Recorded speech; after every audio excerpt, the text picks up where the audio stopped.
பொதுவாகவே விஷால் பொறுத்தவரை என்னன்னா, நம்ம ஆரம்பத்துலேருந்தே பார்த்துட்டு வரோம். செல்லமே படத்துலேருந்து இன்னைக்கு வரையும் பார்த்துட்டு வரோம். அவர் மைக்கோ இல்லை அட்லீஸ்ட் கொஞ்சம் எமோஷ்னல் ஆனார்னா அப்படியே நர்வஸ் ஆகிடுவார்.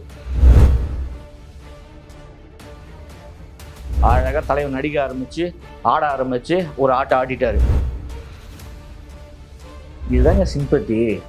ஓகேங்களா? உங்களெல்லாம் எப்படி அட்டாக் பண்ணணும்னு அவருக்கு தெளிவாக தெரியும்.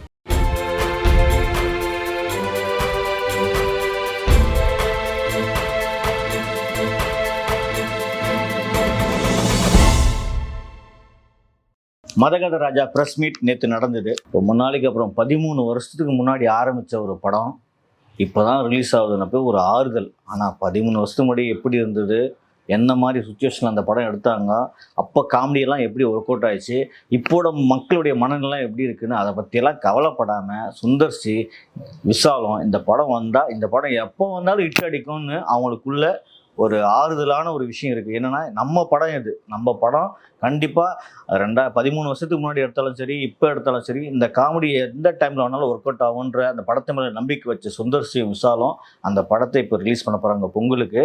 அதோட ப்ரெஸ் மீட் தான் நேற்று லீலா பேலஸில் நடந்தது. சரி, ஓகே, சுந்தர்சி வந்துட்டார், குஷ்பு வந்துட்டாங்க, விஜய் ஆண்டனி மியூசிக் டைரக்டர் வந்துட்டார். விஷால் வருவார்னு எதிர்பார்த்ததோட விஷால் சும்மா ஒயிட் அண்ட் ஒயிட்டில் வேட்டி ஷர்ட்டில் பக்கவா மாசா கூலிங் கிளாஸ்லாம் போட்டு நிம்மதியாக சூப்பராக வந்தார்.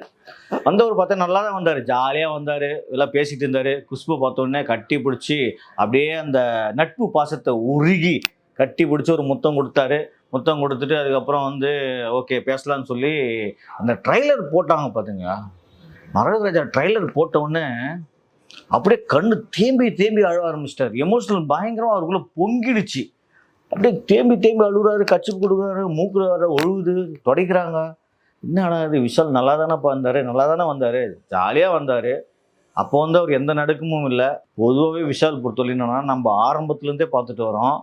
செல்லமே படத்துலேருந்து இன்னைக்கு வரையும் பார்த்துட்டு வரோம். அவர் மைக்கோ இல்லை அட்லீஸ்ட் கொஞ்சம் எமோஷ்னல் ஆனார்னா அப்படியே நர்வஸ் ஆகிடுவார். கைகள்லாம் அவருக்கு கொஞ்சம் உதறத்துக்கும் கொஞ்சம் வாயெல்லாம் அப்படியே திக்கி திக்கி பேசுவார். இது வந்து எல்லா காலத்துலேயுமே அவர்கிட்ட ஒரு இருக்கிற இயல்பான குணம். ஆனால் வந்து பார்த்தோன்னே இந்த ஒரு என்னன்னா, இப்போ 2 வருஷம் ஆகிப்போச்சு அந்த படம் அவர் பண்ணி. ரெண்டாவது அவர் மைக்கு பிடிச்சி இந்த ஸ்டேஜெல்லாம் பார்த்து ஒரு 2 வருஷம் ஆகிப்போச்சு.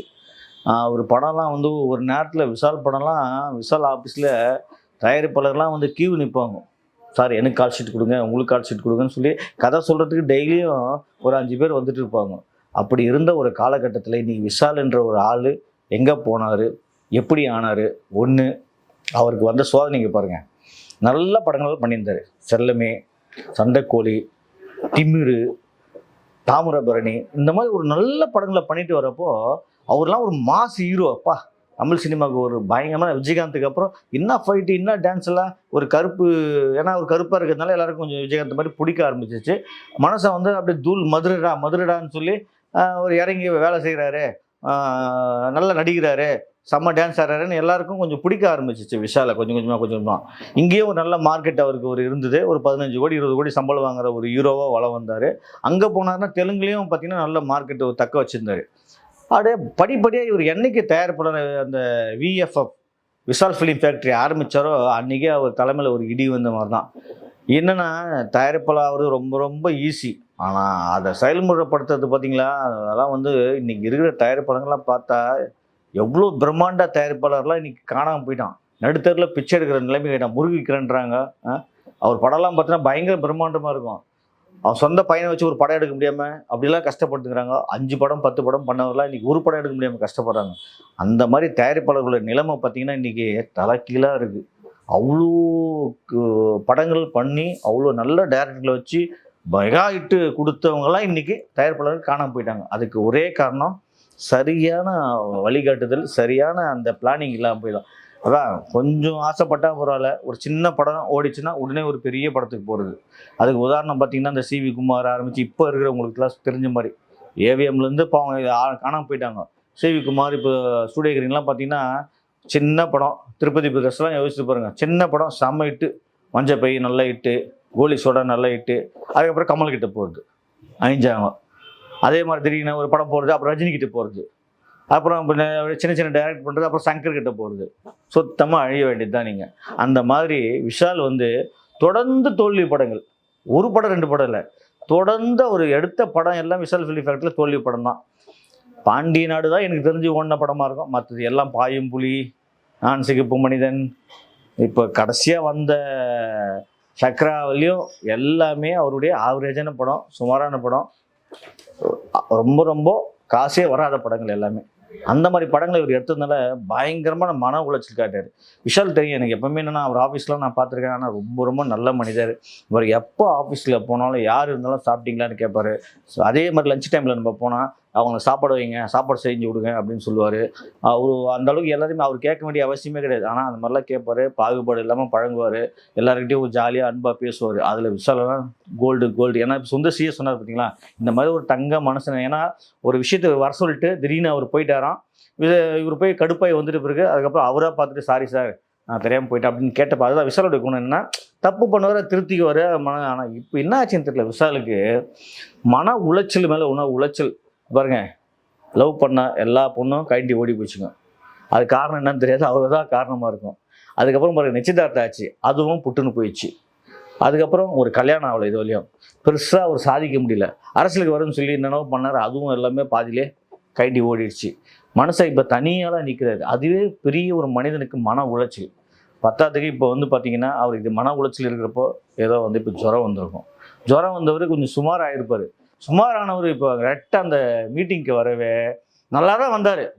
நம்மளெல்லாம் பார்க்கவே இந்த கேமரா இதெல்லாம் பார்க்கவே தலைவனுக்கு வந்து மறுபடியும் ஆட்டம் குத்துச்சு. அதுதான் நடந்தது விஷயம். அதை விட்டுட்டு விஷாலுக்கு என்னாச்சு, அவர் பார்க்காத கஷ்டமா? பல படம் ஏங்க, கோடியாக வாங்கினவர், 1 கோடியா 2 கோடியா பல கோடி வாங்கினவர், பல கடன் இருக்குது. சைக்கிள் வித்தன்னாரு, கார் வித்தன்னாரு, வீடு வித்தன்னாரு, அதெல்லாம் வித்துட்டு திருப்பியும் வாங்குவார்.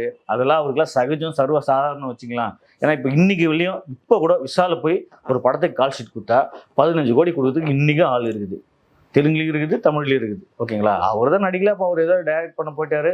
அப்படியே அவருடைய பாதையை வேற மாதிரி அவர் மாற்றிக்கினார். அது அவரே தான் காரணமே தவிர வேற யாருமே காரணம் கிடையாது. அப்படி இருக்கிறப்போ உடனே விஷாலுக்கு என்னாச்சு, ஐயோ கையெல்லாம் உதிருது. அவர் நல்லா தான் வந்தார், நம்மளெல்லாம் பார்க்கவே எமோஷ்னல் ஆகி கையெல்லாம் நடுங்க ஆரம்பிச்சு, உதிர ஆரம்பிச்சிச்சு. பேசுகிறப்பே வந்து அப்படியே கொஞ்சம் குழந்தை ஏற்கனவே விஷால் அப்படி தான் பேசுவார்னு வச்சுங்க. இப்போ இடையில தான் கொஞ்சம் நல்லா சுறுசுறுப்பாக பயங்கரமாக பேசினார். நேற்று என்னன்னா டோட்டலாக அவர் அவுட் ஆகிட்டார். என்னன்னா நம்ம வரப்பெல்லாம் இவ்வளோ கேமரா சுற்றிட்டே இருக்குமே, நம்ம வருஷத்துக்கு 1 படம் 2 படம் பண்ணிட்டு இருந்தோமே, இப்போ சுத்தமாக படம் பண்ணலையே அப்படின்ற ஒரு மன உளைச்சல் உள்ளுக்குள்ளே வந்துருச்சு அவருக்கு. 2வது பார்த்தீங்கன்னா இவங்களெல்லாம் பார்க்குறப்பச்சா இந்த மாதிரி ஒரு வாய்ப்பெல்லாம் நான் மிஸ் பண்ணிட்டேனே. எப்போ 13 வருஷம் எடுத்த மதகத ராஜாவுக்கு இப்போ இவ்வளோ கூட்டம் வருது, இவ்வளோ பேர் என்னை ஆதரிக்காங்களே, பார்க்குறாங்களே, ப்ரெஸ் மீடியா முன்னாடியெல்லாம் நான் என்ன பண்ணுறதுன்னு சொல்லிட்டு அழகாக தலைவன் நடிக்க ஆரம்பித்து ஆட ஆரம்பித்து ஒரு ஆட்டை ஆட்டிட்டார். அதுதான விஷயமே தவிர உடனே நம்ம மீடியா தான் இப்போ யோசிச்சுட்டு பாருங்கள். அவர் மட்டும் நான் நேர்மையாக வந்து இந்த பாருங்க, இந்த படம் 13 வருஷத்துலேருந்து நான் பண்ணேன், சூப்பர் படம், செம்ம காமெடி, சந்தானமும் நானும் வேற லெவல் பண்ணியிருக்கோம், தயவு செஞ்சு இந்த படத்தை வந்து பாருங்கன்னா யாராவது ஒருத்தர் போட்டிருப்பீங்களா இந்த வீடியோவை? அவர் இப்படி ஆட்டவட்டு தான் இன்றைக்கி எல்லா ஆட்டமும் எல்லா சேனல்லையும் அவருடைய இதாக கிளாசிக் நியூஸ் மாதிரி போகுது. எல்லாமே ஃப்ளாஷ் நியூஸ் மாதிரி எல்லா சேனல்லையும் இன்றைக்கி இருக்கிற தமிழ்நாட்டில் இருக்கிற எல்லா சேனல்லையுமே விஷாலுக்கு என்னாச்சு, விஷால் கை நடுங்குது பார்த்தியா, கால் நடுங்குது பார்த்தியா, ஒதுறாரு பார்த்தியா, இப்படியெல்லாம் இப்படி அவர் திரும்புது, தலை தொகுது, அப்படி பண்ணுறது எல்லாத்தையும் போட்டு க்ளோஸ்அப்பில் அது இதுன்னு போட்டு பயங்கர வைரலாக போச்சு. அதுதான் விஷால். நீங்கள் நியாயமாக பேசியிருந்தா ஒரு 10 வீடியோக்கு மேலே வந்திருக்காரு. இப்படி பண்ண வச்சு தான் டோட்டல் தமிழ்நாடுமே அவர் திரும்பி பார்க்குது. இதுதாங்க சிம்பத்தி. ஓகேங்களா, உங்களெல்லாம் எப்படி அட்டாக் பண்ணணும்னு அவருக்கு தெளிவாக தெரியும். அவர் மிகப்பெரிய அரசியல்வாதியாக வர வேண்டியவர் ஜஸ்ட் மிஸ் வருவார். கண்டிப்பாக அரசியல்லையும் வருவார், இன்னொரு ரவுண்டு சினிமாவிலையும் வருவார். விஷால்லாம் சாதாரண ஆள் கிடையாது. அதனால் வந்து விஷால் எல்லாமே வந்து அது வந்து அந்த இடத்துல அந்த டைமில் அவருக்கு அந்த மாதிரி ஆணிச்சே தவிர மற்றபடி விஷாலுக்கெல்லாம் ஒன்றாகல, நல்லா இருக்கார், சூப்பராக இருக்கார். மனுஷன் வந்து இன்னும் இப்போ கூட படம் பண்ணிகிட்டு இருக்காரு. அதனால் வந்து அதோ உடம்பு சரியில்லாமல் இருந்துச்சு. அந்த டைமில் வந்து அவர் இதெல்லாம் பார்த்தோன்னே அந்த இடத்துல ஆட்டம் காட்டுச்சு. அதில் வந்து இதை நடிக்கிறேன்னு சொல்ல முடியாது, அவர் மீறிய ஒரு எமோஷ்னல் அங்கே கிரியேட் ஆகிடுச்சு. அதுதான் விஷயம். அதனால் அந்த எமோஷ்னலால் அவர் வந்து அப்படி பண்ணார். அதுவும் ஒரு வகையில் ப்ரொமோஷனாக அவர் யூஸ் பண்ணிக்குவார் கண்டிப்பாக. ஏன்னா அதெல்லாம் ஒரு யதார்த்தமான மனிதர். இதெல்லாம் ஒரு ப்ரொமோஷன்ப்பா. இதை விட்டுட்டு நீங்கள் வந்து விஷாலுக்கு என்ன சின்ன ஆச்சுன்னா ஒன்றும் ஆகலை, சூப்பராக இருக்காரு. படம் பொங்கலுக்கு வருது பாருங்கள். இப்போ அடுத்த படம் அவர் பண்ண போகிறாரு. இப்போல்லாம் என்னென்னா உண்மையிலே இப்போதைக்கு அவர் பயங்கர கஷ்டத்தில் இருக்கார், பயங்கர லாஸில் இருக்கார்.